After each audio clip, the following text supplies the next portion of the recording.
ખૂબ સ્વાગત છે આપનું વીટીવી ન્યૂઝમાં। હું છું આપની સાથે રાધા। મહામંથનમાં ખૂબ મહત્વના મુદ્દા પર ચર્ચા કરવી છે। ઈરાન, ઇઝરાયલ, અમેરિકા આ યુદ્ધ અને ત્યારબાદ કેટલાય દેશો તેમાં આવ્યા। એક બાદ એક હુમલાઓ કરવામાં આવી રહ્યા છે। સવારથી જે તમામ સમાચાર, ખામેનેઈના મોતના પણ સમાચાર સામે આવ્યા। આ તમામની વચ્ચે સવાલ એ થઈ રહ્યો છે કે આ યુદ્ધ અને આ યુદ્ધની વિશ્વ ફલક પર શું અસર પડશે?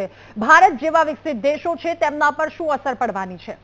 આ મહત્વના મુદ્દા પર આજે ચર્ચા કરવી છે કે મહાયુદ્ધની આપણને શું અસર થવાની છે। કારણ કે એક તરફ ઇઝરાયલ, ઈરાન, અમેરિકાનું યુદ્ધ ચાલી રહ્યું છે, બીજી તરફ પાકિસ્તાન, બલુચિસ્તાન કે જેની પણ કેટલીક તિખારીઓ ઉડી છે, પરંતુ જે ઇઝરાયલ અને એ જે યુદ્ધ ચાલી રહ્યું છે આપણને અલગ અલગ સેક્ટરમાં કેવી રીતે કેટલી અને કેટલી ગંભીર અસર પડવાની છે, આના પર આજે મહામંથનમાં આપણે ચર્ચા કરીશું। મિડલ ઈસ્ટ કે જે ફરી એક વખત સળગી રહ્યું છે, ઈરાન, ઇઝરાયલ અને અમેરિકાની વચ્ચે વધતો તણાવ એ હવે માત્ર એ ત્રણ દેશની સીમાઓ પૂરતો સીમિત મુદ્દો નથી રહ્યો। ઈરાન, ઇઝરાયલ અને અમેરિકાની જે અંદરની વાટાઘાટો છે, જે મુશ્કેલીઓ છે, જે તેમને એકબીજાને પસંદ ન આવતી વાતો પૂરતો સીમિત નથી। હવે આ યુદ્ધ છે, આ જે મુદ્દો છે એ આખો વૈશ્વિક અર્થતંત્ર, તેલનું બજાર, સોના ચાંદીના ભાવ, ભારત જેવા વિકસતા દેશોના ભવિષ્યની સાથે સીધો જોડાયેલો એક સવાલ થઈ જાય છે। આ સવાલ પર આજે ચર્ચા કરવી છે। સવાલ એ થઈ રહ્યો છે કે એની અસર અમદાવાદના પેટ્રોલ પંપથી લઈ દેશના શેર બજાર સુધી કેટલી ઊંડી પડશે। કારણ કે અત્યારે જે યુદ્ધ થાય છે, દેશના એ વિશ્વના કોઈ પણ દેશો વચ્ચેના યુદ્ધ થતા હોય, આ યુદ્ધ એ માત્ર બંદૂક, ડ્રોન કે મિસાઇલથી યુદ્ધ નથી લડાતું। આ યુદ્ધ થાય છે તો એ તેલના બેરલ, ડોલરના મૂલ્ય, સોનાના ભાવ અને રોકાણકારોના રોકાણ પર લડવામાં આવે છે। એટલે આ તમામ વસ્તુ પાછળ ઇફેક્ટ થાય છે। ભારતીય બજારમાં તેલ માર્કેટિંગ કંપનીઓ, એવિએશન સેક્ટર પર દબાણ આવી શકે છે, કારણ કે ઇંધણ ખર્ચ વધે। બીજી હવે મહત્વપૂર્ણ કડી એ પણ કહી શકાય, સોના અને ચાંદીમાં ભાવ વધારો। ઇતિહાસ સાક્ષી છે કે જ્યારે જ્યારે યુદ્ધ થયા છે અથવા તો નાણાકીય કટોકટી, અનિશ્ચિતતાની સ્થિતિ આવી છે, ત્યારે સોનું એ સેફ હેવન તરીકે કામ કરે છે। જ્યારે ઇક્વિટી અને કરન્સી કે જે બજારમાં પણ અસ્થિરતા હોય, ત્યારે રોકાણકારો પોતાની મૂડી સુરક્ષિત રાખવા માટે સોનામાં રોકાણ વધારે કરે છે। હવે આ સ્થિતિ શું રહેવાની છે? વાત એ પણ કે મિડલ ઈસ્ટ જે છે એની સાથે ભારતના માનવીય અને આર્થિક સંબંધો પણ નોંધપાત્ર છે। લાખો ભારતીયો, આપણા લોકો ત્યાં જઈને કામ કરે છે, મોટી સંખ્યામાં રેમિટન્સ રૂપે દેશમાં એ રૂપિયા પણ રકમ મોકલે છે। જો આ સંઘર્ષ વધે તો એમની સલામતી, એમના રોજગાર, આ બંને વસ્તુ પર અસર થઈ શકે છે। રાજનૈતિક દ્રષ્ટિએ પણ ભારત માટે પરિસ્થિતિ નાજુક છે। ઇઝરાયલની સાથે સાથે ડિફેન્સ, ઈરાન સાથે ઉર્જા, કનેક્ટિવિટી, આ પ્રોજેક્ટ્સ અને અમેરિકા સાથે વ્યૂહાત્મક ભાગીદારી, આ બધાને ધ્યાને રાખી ભારતે સંતુલિત પગલાં લેવા પડશે, ભારતે તટસ્થ પગલાં લેવા પડશે, કારણ કે સંબંધ તમામની સાથે છે। ઇઝરાયલની સાથે પણ છે, અમેરિકાની સાથે પણ છે। જો કોઈ એક પક્ષ તરફ અથવા તો એક દેશ તરફ ભારતનો અતિશય ઝુકાવ એ ક્યાંક ને ક્યાંક કોઈક ને કોઈક અસર લાવી શકે છે। આ સંઘર્ષ માત્ર ક્ષેત્રીય રાજકારણ નથી, આ વૈશ્વિક અર્થતંત્રની એક આખી ચેન અને ચેન રિએક્શન છે। તેલના બેરલથી શરૂ થયેલી અસર ડોલર, રૂપિયો, શેર બજાર, સોના ચાંદીના ભાવ અને અંતે સામાન્ય નાગરિકના દૈનિક ખર્ચ, સામાન્ય નાગરિકના ખિસ્સા સુધી પહોંચે છે। જો યુદ્ધ ટૂંકા ગાળાનું હોય તો બજારમાં ચિંતાજનક, પરંતુ લાંબા ગાળાનું જો આ યુદ્ધ ચાલે તો મોંઘવારી, વ્યાજ, એના દર, વિકાસ દર, આ બધી જ વસ્તુ પર બહુ લાંબી અસર પડશે। એટલે જ આજનો પ્રશ્ન એ છે કે ભારત પોતાની ઉર્જા સુરક્ષા, નાણાકીય સ્થિરતા, રાજનૈતિક સંતુલન દ્વારા આ વિશ્વના તોફાનમાં કેટલું મજબૂતાઈથી ઊભું રહી શકે, એના પર ચર્ચા કરીશું આજના મહામંથનમાં।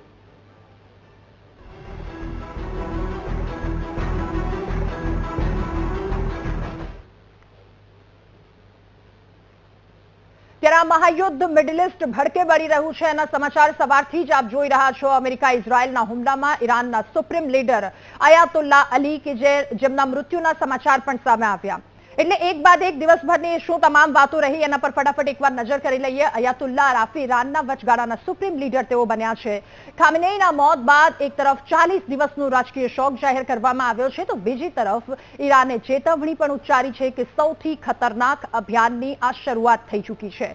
ઇઝરાયેલે પણ કહી દીધું છે કે તેણે અમેરિકા સાથેના સંયુક્ત ઓપરેશન સંયુક્ત હુમલામાં છેલ્લા એક દિવસમાં ઈરાન પર 1200 થી વધારે બોમ્બ ફેંક્યા છે.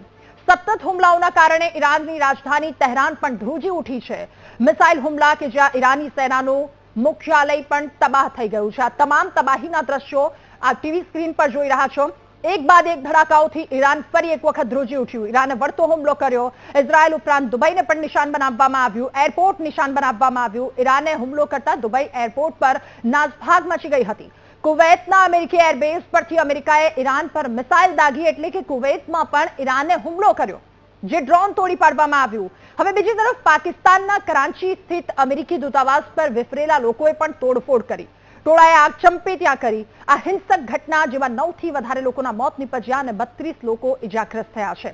એટલું જ નહીં, ઈરાનના સુપ્રીમ લીડર ખામેનેઈના મોત પછી ક્યાંક વિરોધ થયો, તો ક્યાંક એમના મોતમાં જશ્નનો માહોલ પણ જોવા મળ્યો. ઈરાનના મસ્જિદમાં ખામેનેઈના સમર્થનમાં મોટી સંખ્યામાં બેનરની સાથે લોકો રસ્તા પર ઉતર્યા હતા. અમેરિકાની સામે નારા લગાવ્યા હતા, તો બીજી બાજુ ઈરાનના સુપ્રીમ લીડર ખામેનેઈના મોતને લઈને જશ્ન છવાયો. તેલ અવીવની વાત કરીએ કે જ્યાં ખામેનેઈના મોત બાદ લોકોએ ખુશી મનાવી, બંકરોમાં ડાન્સ કરી અને જશ્ન મનાવ્યો હતો. આ તમામ લોકો ટીવી સ્ક્રીન પર આપ દ્રશ્ય જોઈ રહ્યા છો. તહેરાનમાં તબાહી મચાવી, દુબઈમાં હુમલો કરવામાં આવ્યો, એરપોર્ટ પર પણ હુમલો કર્યો છે, કુવૈતમાં એટેક કરવામાં આવ્યો.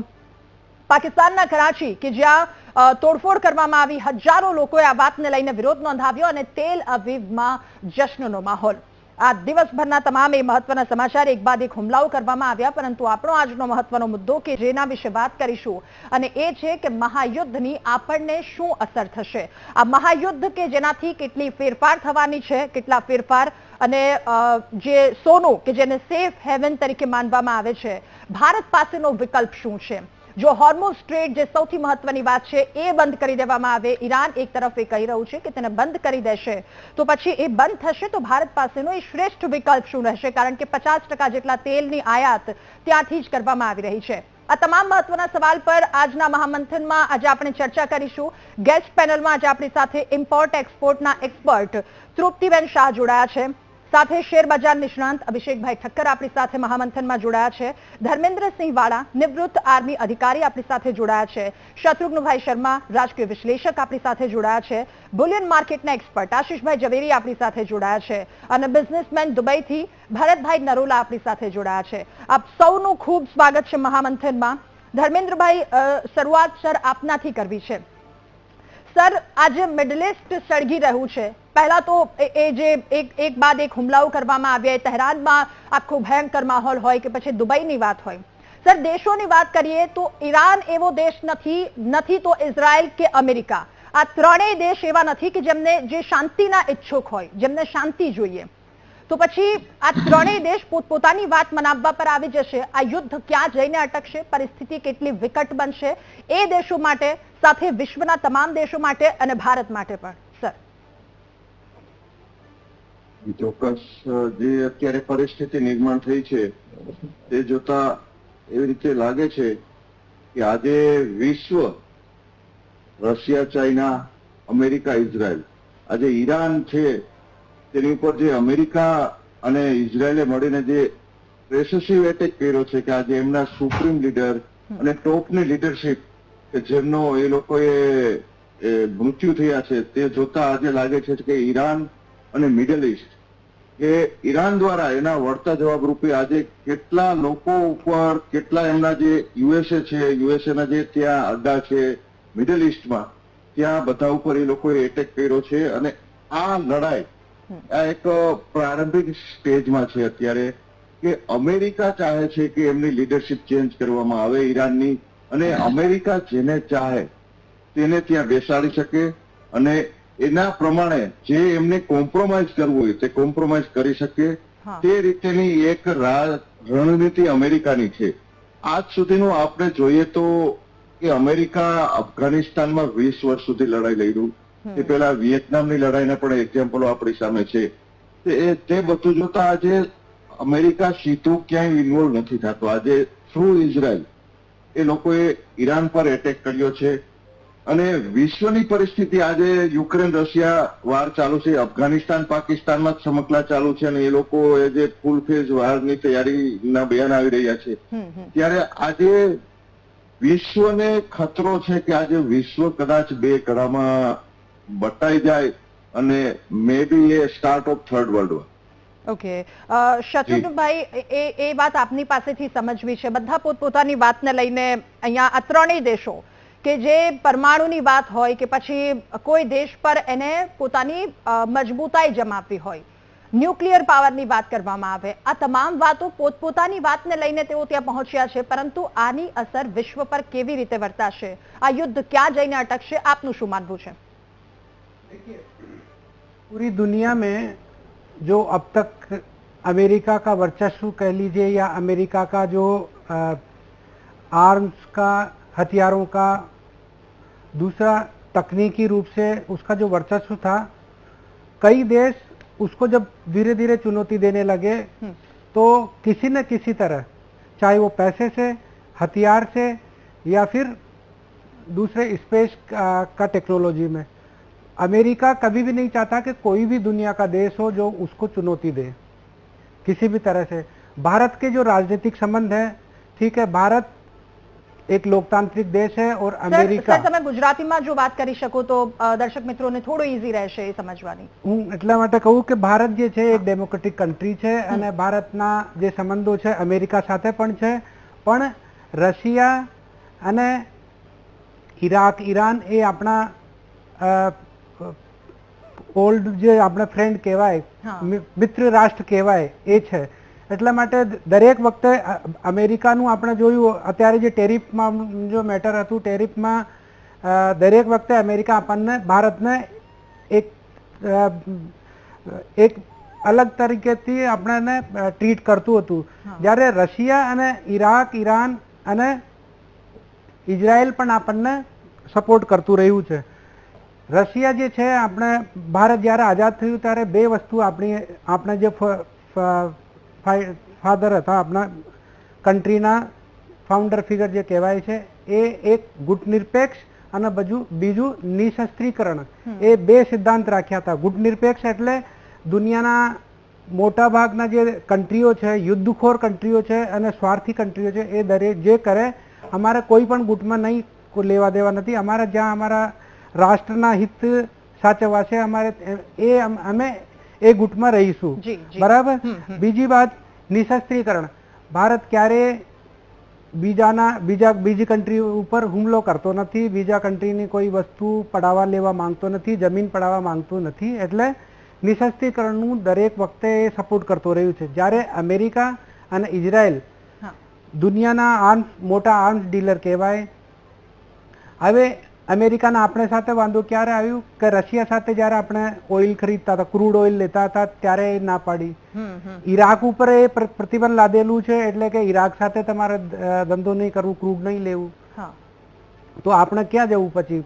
એક અમેરિકા કે ભાઈ તમે વેનેઝુએલા છે, એ બરાબર તમે બિઝનેસ કરો, એ વાત સાચી, પણ કોઈ રાષ્ટ્રને તમે, કોઈ સંપ્રભુ રાષ્ટ્ર જે કહેવાય, સોવરેનિટી જે હોય, કોઈ પણ રાષ્ટ્રની સંપ્રભુતા ત્યારે જ કહેવાય જ્યારે આપણા દરેક જે જજમેન્ટ હોય, દરેક ફેસલા હોય, આપણે પોતે કરતા હોય, આપણી સરકાર કરતી હોય, આપણા નેતા કરતા હોય કે પછી આપણા બિઝનેસમેન કરતા હોય.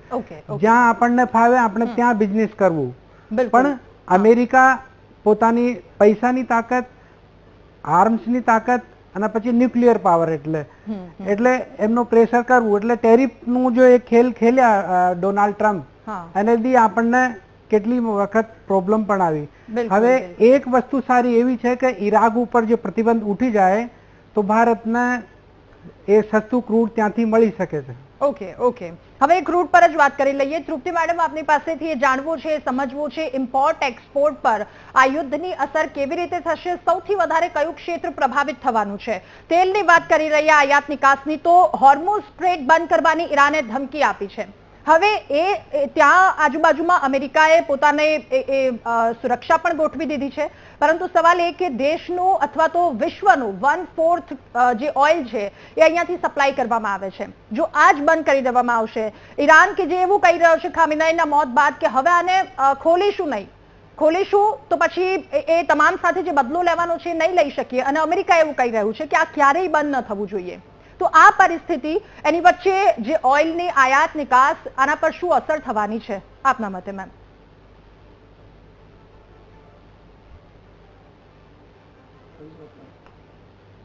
મેમ થોડો ઓડિયો પ્રોબ્લેમ લાગી રહ્યો છે.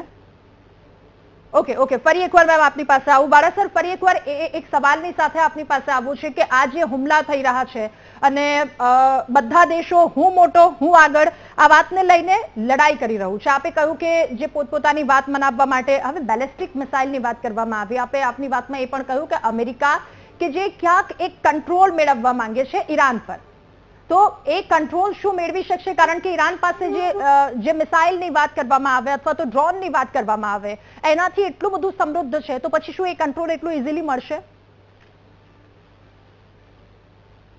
આજે અમેરિકા દ્વારા કે આજે આપણે જોઈએ છીએ કે જે આજે યુએસએ અને ઇઝરાયલ દ્વારા ઈરાન પર આજે એક પ્રારંભિક સ્ટેજની આ લડાઈ આજે વાર ચાલુ થઈ છે, અને યુએસ ચાહે છે કે કોમ્પ્રોમાઇઝ થઈને ત્યાં એક સરકાર બેસાડવામાં આવે. પણ આજે આપણે ન્યૂઝ ચેનલ કે એવા ખબર મળે છે કે અમેરિકાની જે મિસાઇલ છે, બેલિસ્ટિક મિસાઇલ છે, ક્રૂઝ મિસાઇલ છે, એમનો 50% એમ કે જથ્થો નાશ પામી ગયો છે. કે અમેરિકાએ જે એક હારે આવડો મોટો હુમલો કર્યો છે તેમાં, પણ આ ખરેખર સત્ય નથી. આપણે પેલા રશિયા અને જે યુક્રેન વચ્ચેની લડાઈ હતી ત્યારે આપણે જોઈ ચુક્યા છીએ કે એ લડાઈનો અંજામ શું છે. તે આજે આટલા વર્ષે પણ એ લડાઈ ચાલુ છે ને ત્યારે એ અનુમાન લગાવવામાં આવતું હતું કે 24 કલાકમાં રશિયા યુક્રેનને હરાવી દેશે. પણ ઈરાન પણ કોઈ નાનું એવું કન્ટ્રી નથી કે રાતોરાત તમે એની ઉપર કબજો કરીને તમારી મનમરજીથી યુએસએ કાંઈ પણ કરી શકશે. તો એનો વળતો જવાબ આપવા માટે ઈરાન હંમેશા તૈયાર છે, અને એની પાસે જે ટેકનોલોજી છે, ડ્રોન્સ છે, મિસાઇલ છે, તેના દ્વારા તે ઇઝરાયલ પર અને અમેરિકાના જે બેઝ છે મિડલ ઇસ્ટમાં તેની ઉપર સતત એના હુમલાઓ થઈ રહ્યા છે. એટલે અત્યારે અનુમાન લગાવવું મુશ્કેલ છે કે આપણે પ્રારંભિક સ્ટેટમાં છે, અને ઈરાનની પરિસ્થિતિ એ છે કે એમની ટોપ લીડરશીપનો ખાત્મો થયો છે. તો અત્યારે ત્યાં પણ એમને જે માટે એક નેતા ચૂનવાની પ્રોસેસ ચાલુ છે, અને ત્યાંથી બયાન આવે છે કે 2 દિવસમાં અમે અમારા સર્વોચ્ચ નેતાનું ચયન કરી લેશું. તો આ પછી ઈરાનિયન આર્મી ઉપર કેનો કંટ્રોલ રહે છે, યુએસ અને ઇઝરાયલ કેવી રીતે એટેક કરે છે, અત્યારે એમની જે મેઇન આર્મી છે એમના ઠિકાણા ઉપર ભયાનક કહેવાનો મતલબ હુમલાઓ થઈ રહ્યા છે.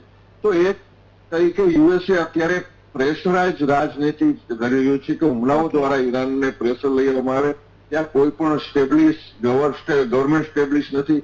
તો અત્યારે એમ એક કઠપુતળી સરકાર બનાવવામાં આવે અને યુએસએ ની મરજી પ્રમાણે કાંઈ પણ ત્યાં થઈ શકે. Okay sir. Bharatbhai Narola businessman છે, દુબઈથી આપણી સાથે જોડાયા છે. ભરતભાઈ, આપનું પણ ખૂબ સ્વાગત છે.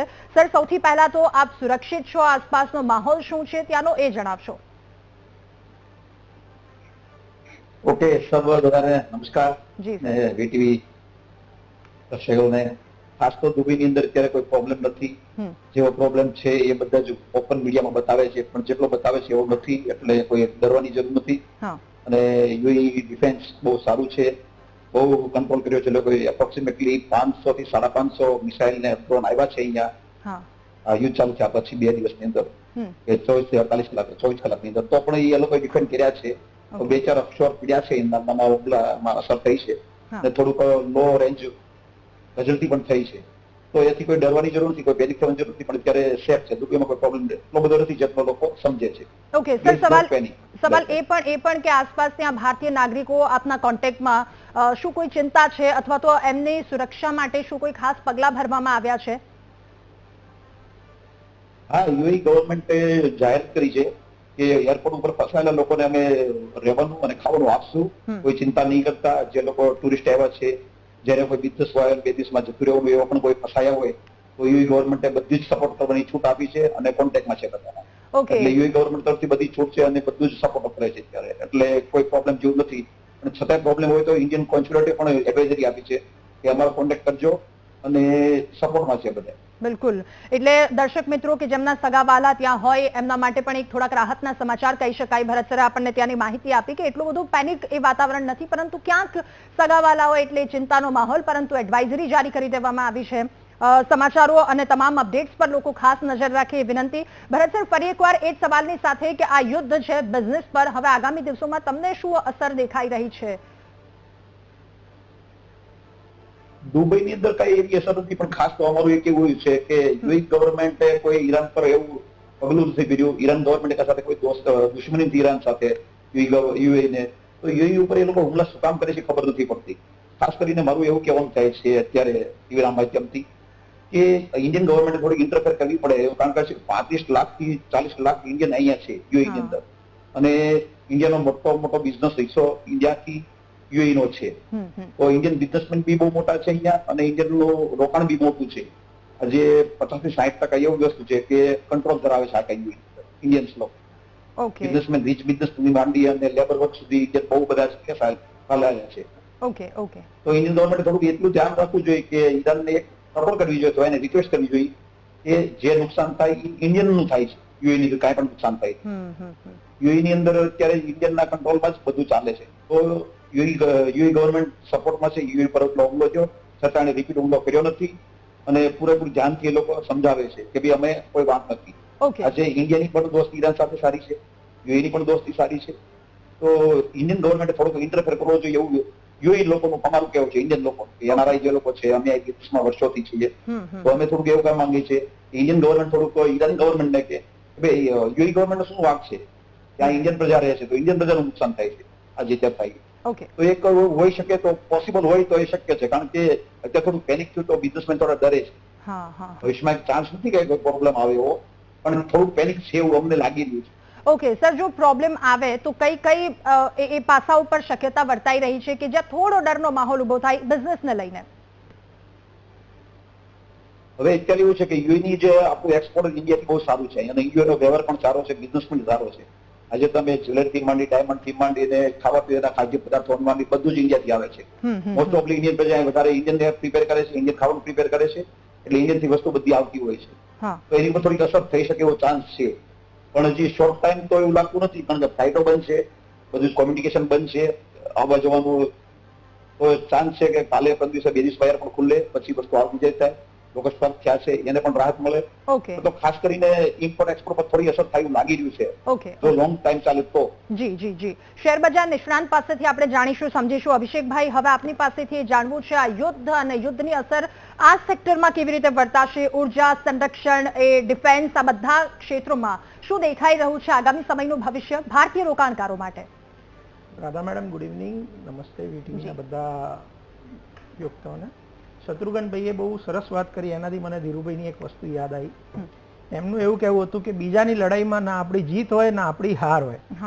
શત્રુઘ્નભાઈએ બહુ વ્યવસ્થિત ફ્રેમ કરીને કીધું કે ઇન્ડિયા કોઈના ઝઘડામાં વચ્ચે ટાંગ અડાડતું નથી. એટલે એમને જે કીધું એ પ્રમાણે આપણને એ છે કે ભાઈ ઝઘડો આપણો નથી, બિલકુલ ઝઘડો છે. America is involve directly, America આખું ડાયરેક્ટલી ઇન્વોલ્વ થઈ ગયું હવે.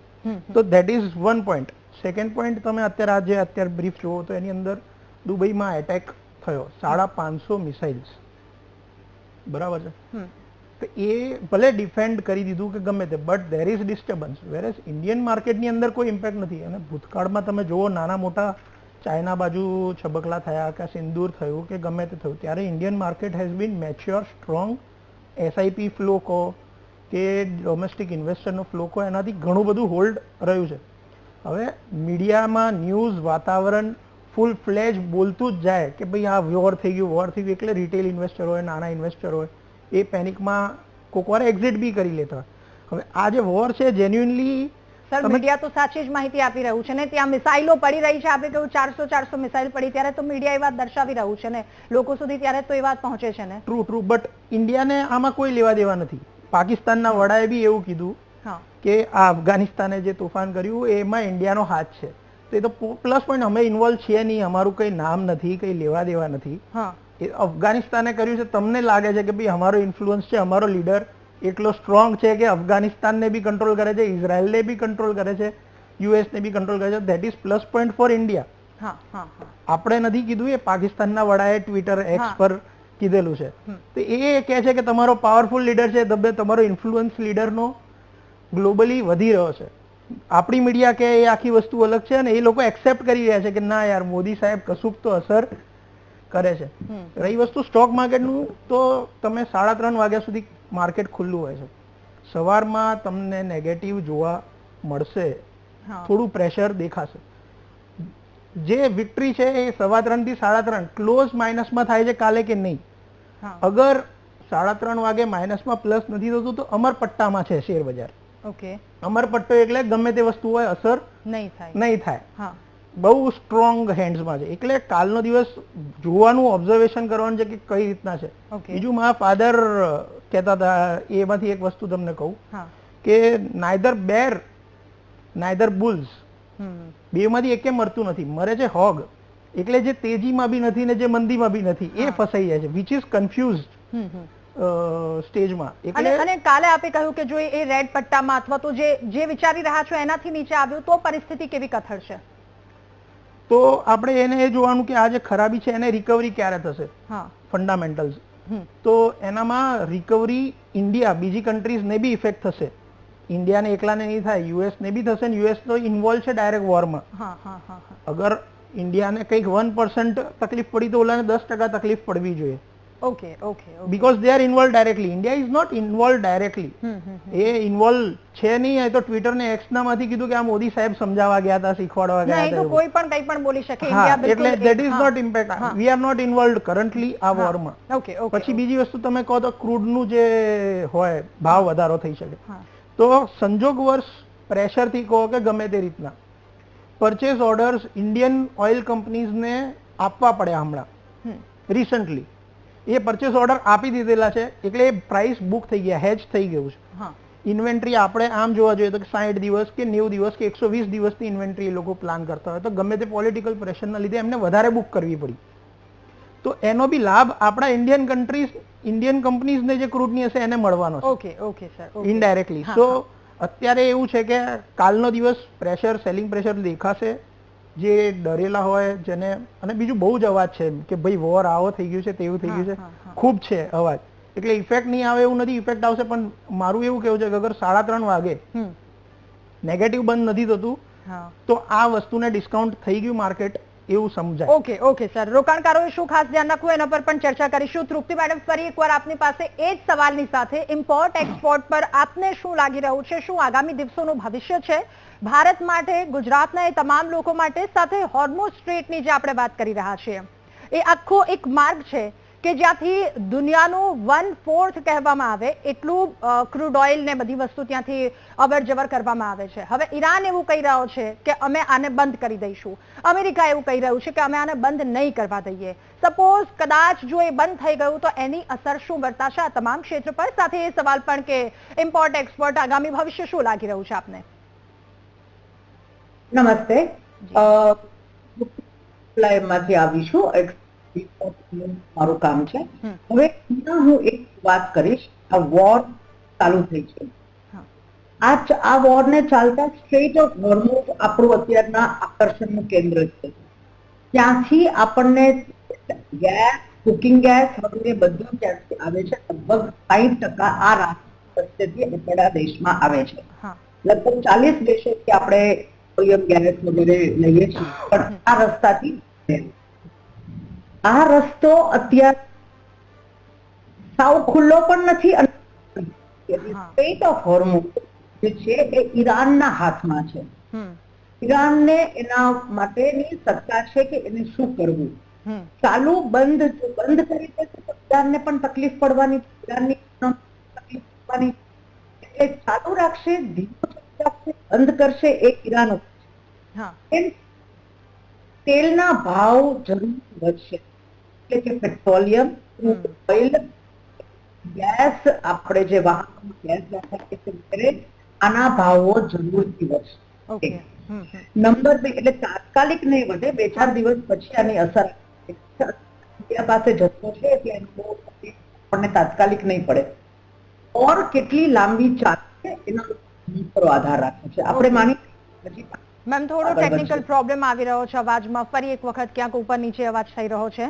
આપની પાસે આવીશું, એ સમજીશું એ વાત, પરંતુ જે હુમલો કરવામાં આવ્યો અને બહુ સરળતાથી સામાન્ય લોકોને સમજાય એ રીતે કહ્યું છે કે યુદ્ધ જેટલું લાંબુ ચાલશે એટલી અસર આના ઉપર વર્તાશે. આશિષભાઈ, હવે આપની પાસેથી એ જાણવું છે, સમજવું છે, આ યુદ્ધ આપ કેવી રીતે જોઈ રહ્યા છો, આ ક્ષેત્રમાં કેટલી અસર વર્તાશે, અને યુદ્ધની પરિસ્થિતિ હોય તો એ પણ કહેવામાં આવે છે કે ગોલ્ડ એને સેફ હેવન કહેવામાં આવે છે. તો હવે એ હિસ્ટોરિકલ આખી પેટર્ન શું છે એ પણ આપની પાસેથી સમજવી છે, અને આ ક્ષેત્રમાં કેટલો વધારો ઘટાડો થવાનો છે, કારણ કે હવે સામાન્ય માણસ છે એના મનમાં એક જ સવાલ થાય, વોર થયું છે તો સોનાના ભાવમાં વધારો થશે કે ઘટાડો થશે, શું રહેશે આગામી સ્થિતિ?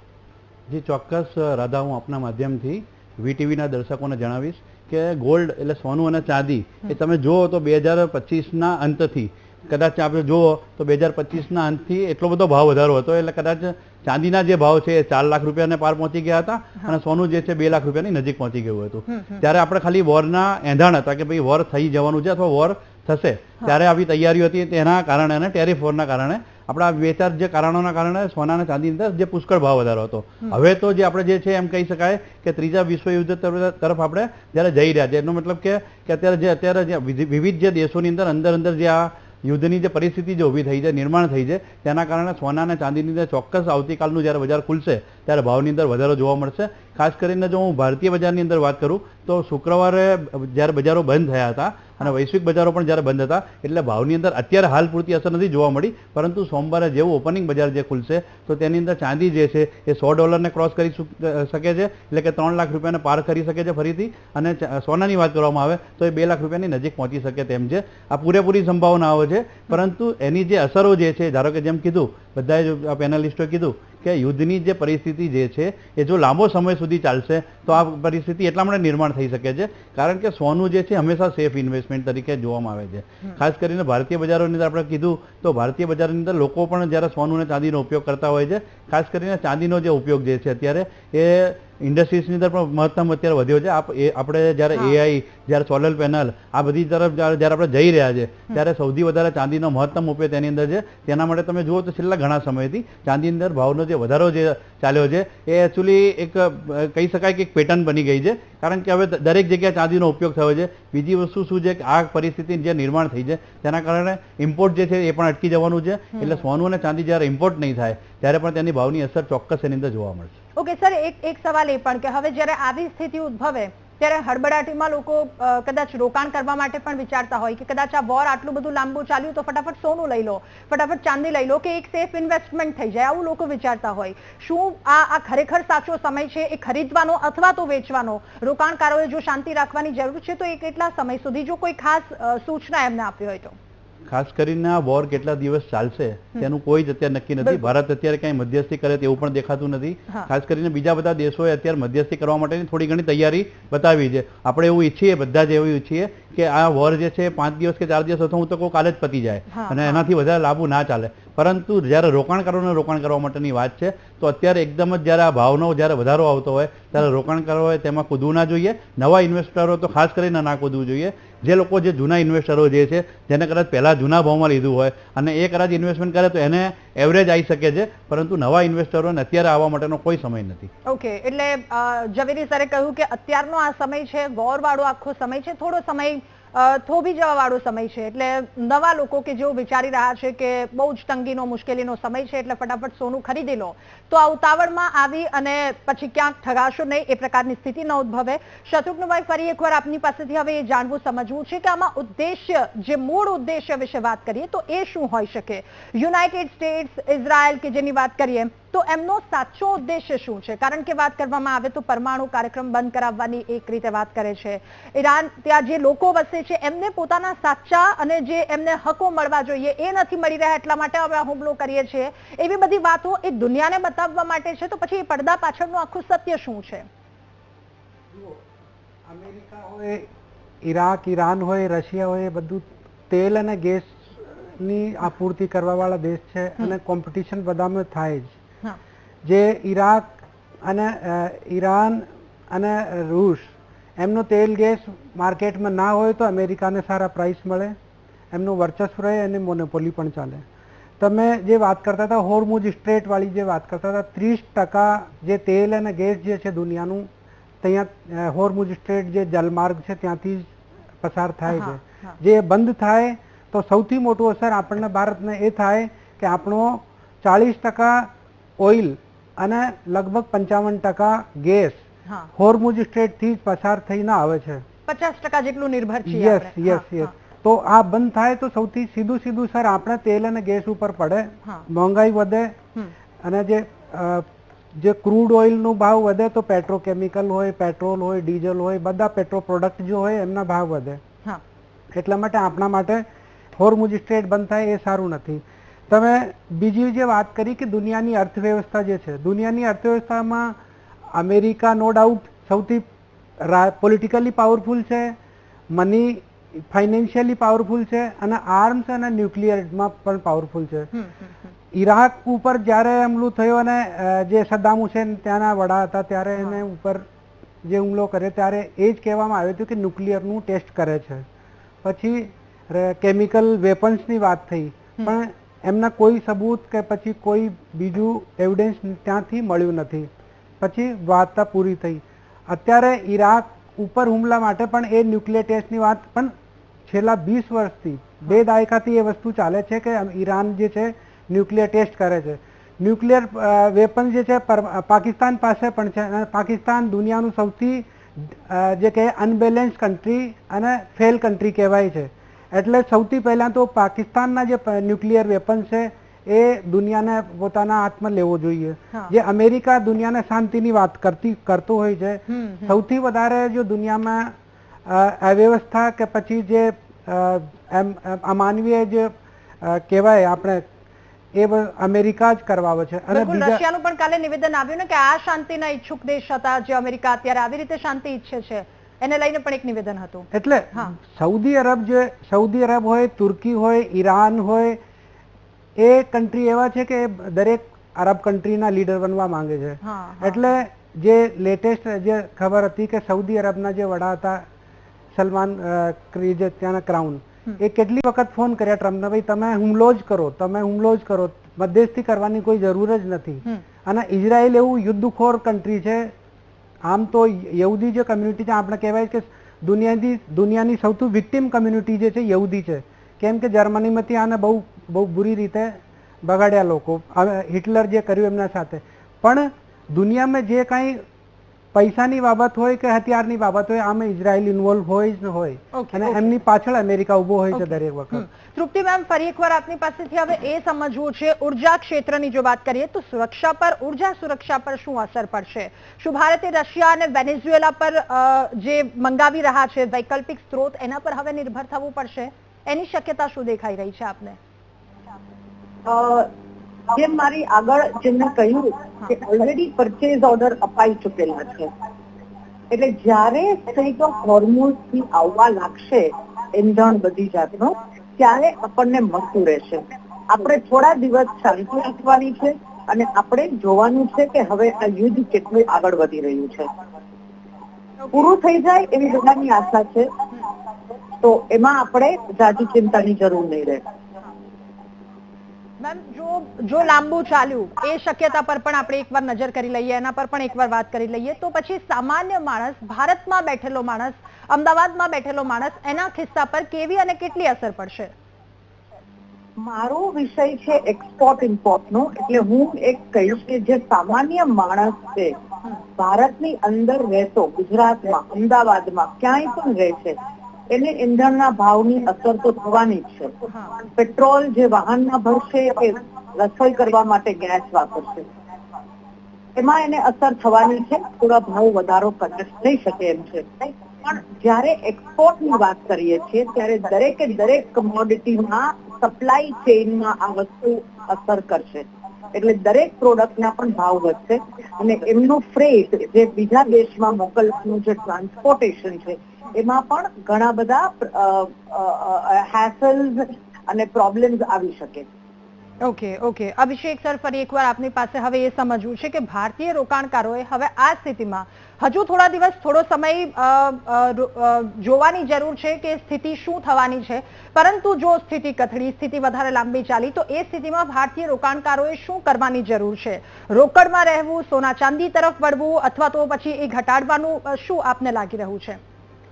આમાં કેવું છે, જે સ્ટોક માર્કેટ સેગમેન્ટ છે એનું નોલેજ બધાને અત્યારે માંડ અવેરનેસ આવ્યું છે વધારે, પણ મારું પર્સનલ વ્યૂ છે કે અગર તમને કોમોડિટીઝનું નોલેજ હોય તો કોઈ બી કોમોડિટીઝ, ચાહે એનર્જી હોય કે કોમોડિટીમાં એક્સપોઝર હશે અને પ્રોફિટ મળશે સ્ટોક માર્કેટ કરતાં વધારે.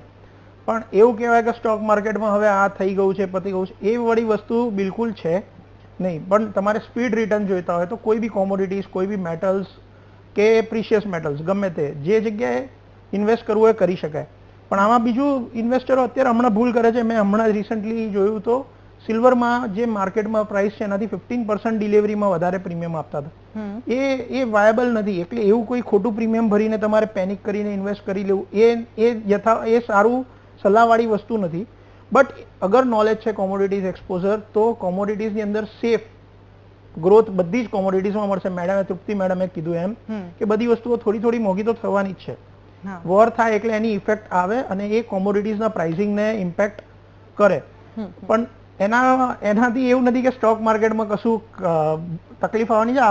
આવા પહેલા બી ઇસ્યુઝ આવેલા છે. આ છેલ્લા 5 વર્ષની અંદર ઘણા બધા બીજા દેશોના યુદ્ધ હોય એ બધા ઇમ્પેક્ટ નથી થઈ માર્કેટની અંદર. અને મેં જે કીધું ને, કાલે જે છે એ જોવાનું રહેશે કે કાલે માર્કેટમાં કેટલું ઇમ્પેક્ટ પડે છે અને 3:30 સુધી એ માર્કેટમાં આ રહી જે પ્રેશર છે કે જે એ હેન્ડલ કરી લે છે માર્કેટ કે નહીં. બીજું તમે જે પ્રશ્ન પૂછ્યો કે લાંબા ગાળે યુદ્ધ વધારે લાંબુ ચાલે તો શું, તો એની અંદર લકીલી ઇન્ડિયન માર્કેટ જે છે એની અંદર એસઆઈપી નો ફ્લોનો જે સ્પીડ છે એ બહુ સરસ છે. એટલે ફરીથી ઊભું થવામાં સૌથી બીજા કોઈ દેશ હોય એની ઇકોનોમી રિવાઇવ થાય એના કરતાં ઇન્ડિયાની ઇકોનોમી રિવાઇવ પ્રેક્ટિકલી વધારે થઈ શકે. એના પોઈન્ટ્સ, મેરિટ્સ વધારે છે. એટલે એકવાર કદાચ પડી બી ગયું તો ઊભું થશે, રિકવર થશે વહેલા, એ આપણા દેશમાં મેરિટ્સ છે. બીજું, ઇન્વેસ્ટમેન્ટ કલ્ચર આપણા દેશનું જેન્યુઇનલી બહુ સ્ટ્રોંગ છે. આપણે ગોલ્ડ, સિલ્વર, જે લેડીઝનું ઇન્વેસ્ટમેન્ટ હોય છે, તમને તો અત્યારે ખબર છે કીટી પાર્ટીઝની અંદર સેવિંગ કરતા હોય છે એ લોકો. એટલે આપણું જે સ્ટ્રક્ચર છે ને સેવિંગ કરવા વાળું, એ ઘણું મજબૂત છે. એટલે એ બીજા કોઈ દેશને ઇમ્પેક્ટ પડે એવું ઇન્ડિયાને ઇમ્પેક્ટ પડવાના શક્યતા ઓછી છે. ઓકે, એટલે આ મુદ્દા પર ચર્ચા કરી રહ્યા છે. હાલ એક બ્રેકનો ટાઈમ થયો છે, એટલે દરેક ક્ષેત્રના એક્સપર્ટ કે જેમની પાસેથી વાતચીત કરી, માહિતી મેળવી, તેઓ કહી રહ્યા છે કે હાલ વેઇટ એન્ડ વોચનો ટાઈમ છે. થોડો સમય જોઈએ અને પછી અલગ અલગ ક્ષેત્રમાં શું એની અસલિસ્ટ ભડકે બળી રહ્યું છે. આ દેશો કે જેમાં યુદ્ધના ભણકારા, જો કે યુદ્ધ શરૂ થઈ ચૂક્યું છે, આ પ્રકારની પરિસ્થિતિ અલગ અલગ સેક્ટરમાં શું અસર વર્તાવાની છે. આપણી સાથે સીધા ચર્ચા આગળ વધારીશું. આપણી સાથે આ જ મુદ્દે ગેસ્ટ પેનલમાં જોડાયા છે રિટાયર્ડ કેપ્ટન, રક્ષા વિશેષજ્ઞ જયદેવભાઈ જોશી. સર, આપનું ખૂબ સ્વાગત છે મહામંથનમાં. સર, હવે એક સવાલ એ પૂછવો છે, મિડલ ઇસ્ટ કે જેમાં અત્યારે હાલ ભડકે બળી રહ્યું છે આ યુદ્ધની પરિસ્થિતિ, હવે એક સવાલ એ થઈ રહ્યો છે કે કરાંચી, પાકિસ્તાન કે જ્યાં એમ્બેસી પર હુમલો કર્યો, કાચ તોડતા કેટલાક લોકો અને કેટલાક ઇજાગ્રસ્તો પણ, એટલે કોઈ પણ દેશનું જો સૌથી સુરક્ષિત સ્થળ માનવામાં આવે તો એ દેશની એમ્બેસી ગણવામાં આવે છે. પરંતુ પાકિસ્તાન છે એટલે ત્યાં કંઈ પણ શક્ય છે, ત્યાંના લોકો કંઈ પણ કરી શકે એમ છે. શું પરિસ્થિતિ રહેવાની છે અને આ જે હુમલો કર્યો છે એ કેટલો શરમજનક કહી શકાય? સર. યસ, ડેફિનેટલી રાધાજી, આપણે ખૂબ સરસ ચર્ચા કરાવી અને ખૂબ સરસ આપનો પ્રશ્ન પણ છે કે આ પ્રકારના હમલા કેટલા શરમજનક છે. તો ડેફિનેટલી શરમજનક છે. અને આવી રીતે પાકિસ્તાનમાં હુમલો થવો, આપ જુઓ કયું પાકિસ્તાન, કયા પાકિસ્તાનની આપણે વાત કરીએ છીએ? એ પાકિસ્તાન જે ઓપરેશન સિંદૂર પછી તરત જ એ સમયના ત્યાંના જનરલ અને પછીથી ફિલ્ડ માર્શલ પોતાની જાતને બનાવી દે તેવા આસિફ મુનીર ટ્રમ્પ સાથે ડિનર કરવા બેસે, પછી પોતાના પ્રધાનમંત્રી શાહબાઝ શરીફને લઈને જાય, એટલે કે અમેરિકા સાથે દોસ્તી છે. એ અમેરિકાએ અફઘાનીઓને ખતમ કરવા માટે આપેલા પ્લેન નો ઉપયોગ કરે ભારતના વિરુદ્ધ. એ અફઘાનીઓ ઉપર હુમલો કરીને અફઘાનીઓને ખતમ નથી કરી શકતું. અફઘાની તાલિબાન આવીને પાકિસ્તાન સૈનિકો, હમણાં 4 દિવસ પહેલા રાધાજી 19 જેટલા પાકિસ્તાની સૈનિકોને ખતમ કરે, એમની કેટલી 19 થી વધારે કદાચ એટલી ચોકીઓ ઉપર હુમલો કરે તો આ પાકિસ્તાન જેને વિશ્વની બહાર જઈને પોતે પોતાની શાખ દેખાડવાનો, ભારત સાથે હુસાતુસી કરવાનો, સ્પર્ધા કરવાનો અભરખો છે, એ પાકિસ્તાન પોતાને ત્યાં અમેરિકા, એ જગત જમાદાર, એ મજબૂત અમેરિકાના કાઉન્સિલેટ ઉપર, એના દૂતાવાસ ઉપર હુમલો, વિરોધ કરનાર લોકો આવે અને 6 લોકોને લગભગ ઠાર કરવા પડે એવો મજબૂત હુમલો થાય, તો એ જ દેખાડે છે કે આ આખી સ્થિતિમાં કેટલી વિસંવાદિતા છે. યુદ્ધને શાંત કરાવવાની ડંફાસ ભરનાર ટ્રમ્પ આ હુમલો, જે હુમલો એણે ઈરાન પર કર્યો છે, કેટલો ન્યાયિક છે, કેટલો ન્યાયિક નથી, એની ચર્ચા આપણે આગળ કરી શકીએ રાધાજી. અને સાથોસાથ એ પણ ખામેની અત્યારે જીવિત નથી, પણ ખામેની અને ખામેનીની સત્તા એ કઈ દૂધે ધોયેલા નહોતા, પણ શું ખરેખર એમની પાસે ન્યુક્લિયર વેપન હતા? કદાચ હતા, કદાચ નહોતા. યુનાઇટેડ સિક્યુરિટી કાઉન્સિલને આપે પૂછ્યું? નથી પૂછ્યું. જાણ કરી? નથી કરી. અમેરિકાએ અટેક કરવા પહેલા ત્યાંની સંસદ, જેને કોંગ્રેસ કહેવાય છે, એ કોંગ્રેશનલ સેન્ક્શન લીધું, આપે મંજૂરી લીધી? નથી લીધી. જાણ કરી? નથી કરી. એ ઇઝરાયલ કે જેને પોતાનું આધિપત્ય માત્ર સ્થાપવું છે, એને આવી રીતે આપ હુમલો કરો? કોઈ દૂધે ધોયેલ નથી રાધાજી. આપણે કોઈનો પક્ષ નથી લેતા, ભારતની ડિપ્લોમસી પણ એ જ કહે છે, પણ આ બે એવા લોકોની લડાઈ છે જેમણે યા તો ખોટા કામ કર્યા હતા અથવા તો અત્યારે સ્વાર્થના કારણે ખોટા કામ કરે છે.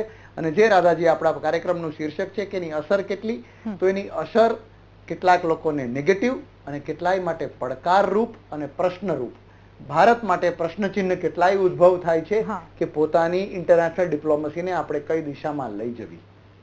ઓકે સર, સવાલ એ પણ કે ભારત માટે આગામી સમયમાં એ પરિસ્થિતિ કેવો રહેશે?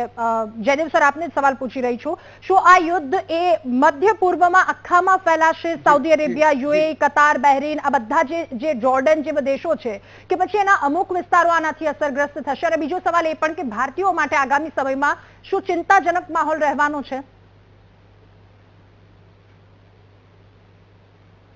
બહુ ઝડપથી હું આપના બંને પ્રશ્નનો જવાબ આપું કે આ યુદ્ધ કેટલું ફેલાશે અને ભારતીયો માટેનો ચિંતાનો પ્રશ્ન. કેટલું યુદ્ધ ફેલાશે? તો હિઝબુલ્લા શું છે? લેબનન, કે જેનું દક્ષિણ લેબનન છે એ ઇઝરાયલ સાથે એની સીમા ધરાવે છે, ત્યાં હિઝબુલ્લા નામનું આતંકી સંગઠન, હમસ પેલેસ્ટાઇનમાં જેની સામે ઇઝરાયલની લડાઈ ચાલે છે 7 ઓક્ટોબર 2023 થી, એ પછી હાઉધી જે યમનમાં બેઠા છે, અને ઇઝરાયલ અને અમેરિકા અને ભારતીય વેપારી જહાજો ઉપર પણ જો એમાં ઇઝરાયલીની અમેરિકી સંડોવણી દેખાતી હોય તો એના ઉપર અટેક કરે છે.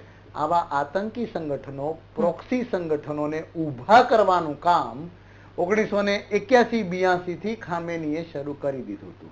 એટલે આ બધા લોકો છે એ ખામેનીના કહેવાતા ગુલામો જ છે. એટલે આ યુદ્ધ સ્પિલ ઓવર ચોક્કસ થશે ને આપણે અત્યારે પણ જોઈ રહ્યા છીએ રાધાજી. એવા કોઈ પણ અમેરિકી થાણા ધરાવતા ગલ્ફના દેશ, જે ઇસ્લામિક દેશ પણ છે, એક સમયે ઈરાનનું સમર્થક પણ હતું, એના ઉપર અત્યારે હુમલા થઈ રહ્યા છે. એનો વ્યાપ કેટલો વધશે એ ડિપેન્ડ કરે છે બે વસ્તુ ઉપર Radhaji. IRGC, Iranian Republican guard core જે છે, જે અત્યાર સુધી ઘણું વફાદાર છે, ઘણું સક્ષમ છે, ઘણી બેલિસ્ટિક મિસાઇલ છે, એ કેટલું વફાદાર રહે છે એક, અને બીજું ખામેનીના ખતમ થયા પછી એને સબળ નેતૃત્વ કેટલું મળે છે. આ જો મળશે તો યુદ્ધ વધુ ને વધુ ફેલાશે. ભારતની ભૂમિકા, ભારતીયોની ભૂમિકા, તો પહેલું કામ આપણું એ હોવું જોઈએ કે અભ્યાસ, વ્યવસાય, નોકરી માટે જે કોઈ પણ ભારતીયો છે એ ત્યાં સુરક્ષિત છે કે નહીં. જો નથી સુરક્ષિત તો જેવું યુક્રેનમાં થયું તેવું આપણા દૂતાવાસે, અને જરૂર પડે કારણ કે એરસ્પેસ બંધ છે, કમર્શિયલ એરલાઇન ચાલતી નથી, એટલે મિલિટરી એરપ્લેન્સમાં, ભારતીય વાયુસેનાના એરપ્લેન્સમાં એમને પાછા બોલાવવા. ભલે શાંતિ હોય તો પણ જો પરસીવ્ડ થ્રેટ હોય, જો ગભરામણ હોય, જો બોખલાહટ હોય તો એમને પાછા બોલાવી લેવા, એ ચોક્કસપણે રહેશે. ઓકે શત્રુઘ્ન સર, ફરી એકવાર આપની પાસે આ મુદ્દા પર આપની અંતિમ પ્રતિક્રિયા સાથે સવાલ એ પણ કે ભારત અને અન્ય દેશો માટે આનો અર્થ શું રહેશે? હવે શાસન પરિવર્તન વિશે જે આખી વાત કરવામાં આવે છે, ભારતે કોઈ ખાસ સ્ટેન્ડ લેવું પડશે આગામી સમયમાં? देखिए राधा जी, जयदेव भाई ने जो बात कही बिल्कुल स्पष्ट कही કે ભારત જે છે ગુટ નિરપેક્ષ કન્ટ્રી, જે હું શરૂઆતમાં પણ કહ્યું હતું, ગુટ નિરપેક્ષની જે આપણી સિદ્ધાંત છે આમે માનવાવાળું દેશ છે.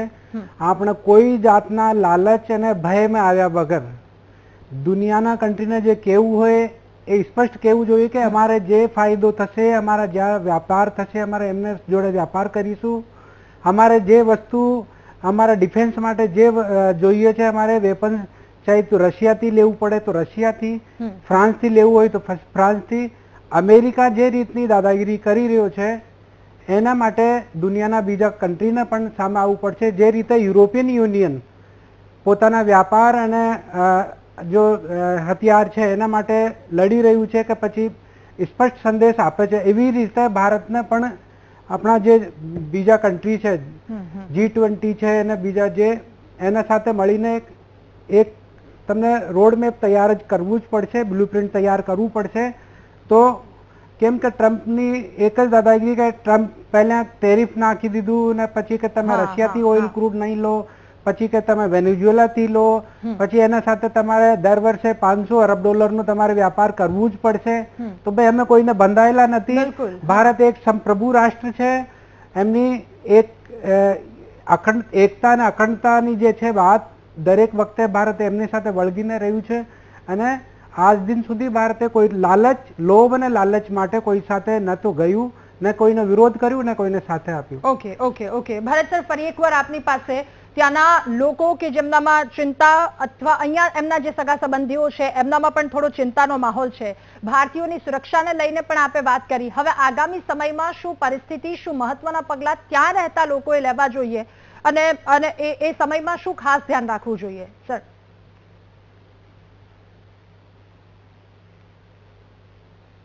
હવે અત્યારની પોઝિશન મુજબ તો કોઈ એવું દેખાતું નથી, કારણ કે કનેક્ટિંગ છે, ઓનલાઈન બધા કનેક્ટિંગમાં છે, ડેઈલી ફોન કનેક્ટિંગ છે, બધું જ કનેક્ટિંગમાં છે, એટલે એવું કઈ પેનિક જેવું પણ નથી કે કઈ પ્રોબ્લેમ થાય. પણ છતાં એકબીજાએ ડેઈલી કનેક્ટિંગ દેવું જોઈએ, ગવર્મેન્ટના જે નોર્મ્સ એ પાલન કરવા જોઈએ. અને આઉટસાઇડમાં તો અમે જે અત્યારે જોઈએ છે તો કોઈ એવું સિટીમાં બધું ચાલુ છે, માર્કેટ બધું ચાલુ છે, લોકો અવર જવર કરે છે, તો ઇટ મીન્સ કે કોઈ પ્રોબ્લેમ જેવું તો અત્યારે દેખાતું નથી. પણ છતાંય ભવિષ્યમાં એકબીજાને ડેઈલી માટે ફેમિલી સાથે કનેક્ટ રહેવું જોઈએ, ફેમિલીના મેમ્બર સાથે કનેક્ટ રહેવું જોઈએ ઇચ એન્ડ અધર ટાઈમ્સ, અને ગવર્મેન્ટની જે એડવાઇઝરી છે એનું પાલન કરે તો કોઈ પેનિક જેવું થવા જેવું નથી. અને છતાં એવું લાગી રહ્યું છે અત્યારની પોઝિશન મુજબ કે જો યુદ્ધ વધશે, લોંગ ટાઈમ ચાલશે, તો કદાચ ઇન્ડિયાને અસર થશે તેની એક્સપોર્ટની. કારણ કે મોસ્ટ ઓફલી એક્સપોર્ટ ઇન્ડિયાથી અહીં બહુ આવે છે. ઇન્ડિયન કંપની બહુ બધી છે જે ઇન્ડિયાથી સંકળાયેલી છે અને અહીંથી અધર કન્ટ્રીમાં પણ એક્સપોર્ટ થતું હોય છે. એટલે ઇન્ડિયાનું ઇમ્પોર્ટ એક્સપોર્ટમાં થોડી અસર થવાના ચાન્સીસ છે જો યુદ્ધ વધારે ખેંચાય તો. પણ એઝ એ ફેમિલી તરીકે કોઈને પ્રોબ્લેમ આવે એવું લાગતું નથી. પ્લસ કનેક્ટિંગ ઇઝી છે દુબઈનું અને ઇન્ડિયાનું, તો ઇટ મીન્સ કે પ્રોબ્લેમ જેવું અત્યારે કોઈ જણાતું નથી. ઓકે સર, એટલે શરૂઆતી ચર્ચાના આપણે ચર્ચા કરી કે જો શક્યતાઓ પર છે, જો અને તો આધારિત પર આખી આ પરિસ્થિતિ છે. યુદ્ધ થોડો સમય ચાલ્યું તો પછી કોઈ એટલી ખાસ ચિંતા કરવાની જરૂર નથી, પરંતુ લાંબો સમય ચાલ્યો, આપણે પણ સર આપની વાતમાં જણાવી, તો ક્યાંક ને ક્યાંક એ મુશ્કેલીઓ વધી શકે છે તમામ લોકો માટે. ધર્મેન્દ્રસિંહ વાળા સર, ફરી એકવાર આપની પાસે હવે એ નાગરિકોની સુરક્ષા માટે જો આપ ખાસ સલાહ સૂચનો જો આપના તરફથી હોય, સાથે આ મુદ્દા પર અંતિમ પ્રતિક્રિયા પણ.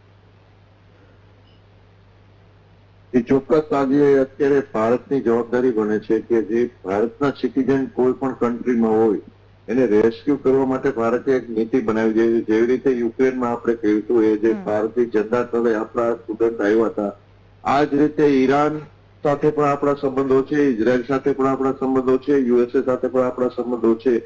તો વહાંથી એવેક્યુટ કરવા માટે આપણે ત્રણેય કન્ટ્રીને કહી શકીએ એમ છીએ કે અમારા નાગરિકોને નીકાળવા માટે કોઈ પણ એર સ્પેસનો યુઝ કરવો હોય તો તે પોસિબલ છે. તો ભારતે આ માટે આગળ જોવાનું રહેશે કે આ યુદ્ધ એ કેટલું અને કેવી રીતે આગળ વધે છે અને ભારતીય નાગરિકોની ત્યાં શું સ્થિતિ છે અને આપણે અત્યારે ઇવેક્યુટ કરવા કે નહીં એની ઉપર આખી એક રણનીતિ બનાવવી જોઈએ અને એ રણનીતિ ઉપર ભારતે કામ કરવું જોઈએ અને ભારતના નાગરિકોને કદાચ સેફ ઇન્ડિયામાં લઈ આવવા પડે તો એ દિશામાં ભારતે આગળ વધવું જોઈએ. ખાસ તો અત્યારે જે પરિસ્થિતિ નિર્માણ થાય એની ઉપર બધું નિર્ભર છે. ઓકે રાધાજી.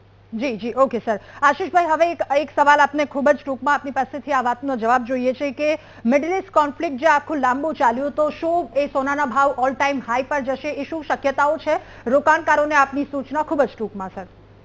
જી ચોક્કસ રાધા, આપના માધ્યમથી વીટીવીના દર્શકોને પણ જણાવીશ કે એક તો સૌથી પહેલા તો આપણે ફિઝિકલ ગોલ્ડ જે છે એ આપણે ઇમ્પોર્ટ કરીએ છીએ, પરંતુ સાથે સાથે જેમ હમણાં જ વાત કરી તે પ્રમાણે આપણે દાગીના જ્યારે બની જાય છે, એટલે કે એને જ્યારે આપણે દાગીના તરીકે જ્યારે એને ઘડતર થાય છે ત્યારે આપણે તેને એક્સપોર્ટ પણ કરીએ છીએ. એટલે ખાસ કરીને આપણે ભારતની અંદર જે કારીગરી જે કામ જે છે એ કારીગરી કામના દ્વારા આપણે દરેક દેશોની અંદર જ્યારે દાગીનાને એક્સપોર્ટ કરીએ છીએ તો સૌથી મોટી અસર તો સૌથી પહેલાં તો એક્સપોર્ટ ઉપર પડશે. એટલે જો કદાચ આ લાંબો સમય યુદ્ધ ચાલે તો સૌથી પહેલાં તો સમજો કે આપણા જે દાગીના જે બહાર જઈ રહ્યા છે તેની પર ચોક્કસ એની અસર થશે, અને ભાવની જે અસર જે છે ભારતની ઉપર નહીં પરંતુ સમગ્ર દેશની અંદર, સમગ્ર વિશ્વની અંદર તેની અસર જોવા મળશે. અભિષેકભાઈ, આપની ખૂબ જ ટૂંકમાં અંતિમ પ્રતિક્રિયા, ખૂબ જ ટૂંકમાં છે. જેમ આશીષભાઈએ કીધું એ એક વસ્તુ મને આમાં ઓપોર્ચ્યુનિટી તરીકે બી દેખાય છે. એક વસ્તુ, જે પૈસા તમારા જે બિઝનેસીસ થતા હોય છે દુબઈમાં, ઇન્ડિયન્સ જતા હોય છે ત્યાં આગળ, એમને જ્યારે ઓપ્શન મળે કે ભાઈ આઈએફએસસી માર્કેટથી કામ કરીએ, ગિફ્ટ સિટીથી કામ કરીએ, તો બની શકે કે એ ચુનાવ આઈએફએસસી નો કરે, અગર બેવના મેરિટ સેમ હોય તો.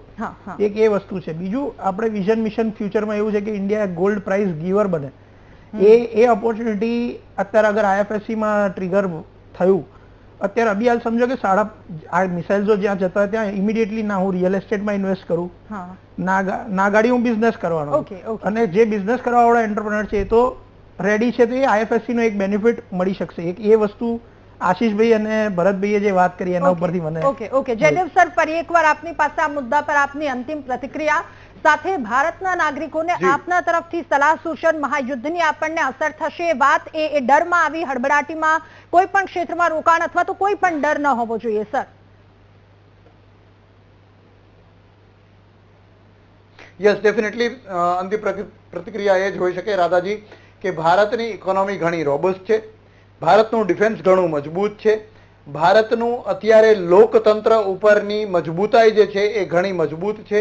તો આ બધી બાબતોને ધ્યાનમાં રાખીને, ઇન્ટરનલ કોઈ કોન્ફ્લિક્ટ ઊભા ના કરીને, ધર્મ, જાતિ, સમાજ એ કોઈ પ્રકારના વિખવાદમાં પડ્યા વગર, લખનૌમાં અમુક પ્રદર્શનો થયા છે રાધાજી, એટલે એ બધાથી દૂર રહીને ભારતે માત્ર પોતાનો વિચાર કરવો જોઈએ. દરેક દેશ ઇન્ટરનેશનલ ડિપ્લોમસીમાં પોતાનો વિચાર કરે છે. આપણા સુરક્ષા તંત્ર, આપણી પોલિટિકલ લીડરશિપ અને આપણા ન્યાયતંત્ર ઉપર, આપણા નાગરિક ધર્મ ઉપર ભરોસો રાખીએ અને પોઝિટિવ વાઇબ શેર કરીએ. જેટલું બને એટલા આપણા નાગરિકો ત્યાં સુરક્ષિત, સુખાકારી એમની રહે જેની પ્રાર્થના કરીએ. અફવાઓ ના ફેલાવીએ. ઓકે. આપ સૌનો ખૂબ આભાર મહામંથનમાં અમારી સાથે જોડાવા બદલ, આ મુદ્દા પર ચર્ચા કરવા બદલ અને લોકો સુધી આ તમામ માહિતી પહોંચાડવા બદલ આપ ફરી એકવાર આપનો ખૂબ આભાર. તો મહામંથનમાં મહાયુદ્ધની આપણને શું અસર થશે આ મુદ્દા પર ચર્ચા કરી અને એક્સપર્ટે જણાવ્યું એ અનુસાર આ સમય જો અને તોની સ્થિતિનો છે, રાહ જોવાની સ્થિતિનો છે, અને અંદર ખોટી વાતો, ખોટી અફવાઓમાં આપણે સૌ કંઈ ના આવીએ, કારણ કે ભારત હંમેશા શાંતિને પ્રથમ રાખી છે. બીજા દેશોમાં જે પણ પ્રકારની પરિસ્થિતિ હોય, આપણે હંમેશા ભારતે શાંતિને આગળ રાખી છે. આ સાથે મહામંથનમાં હાલ બસ આટલું જ. વધુ સમાચાર અપડેટ્સ માટે આપ જુઓ VTV ન્યૂઝ.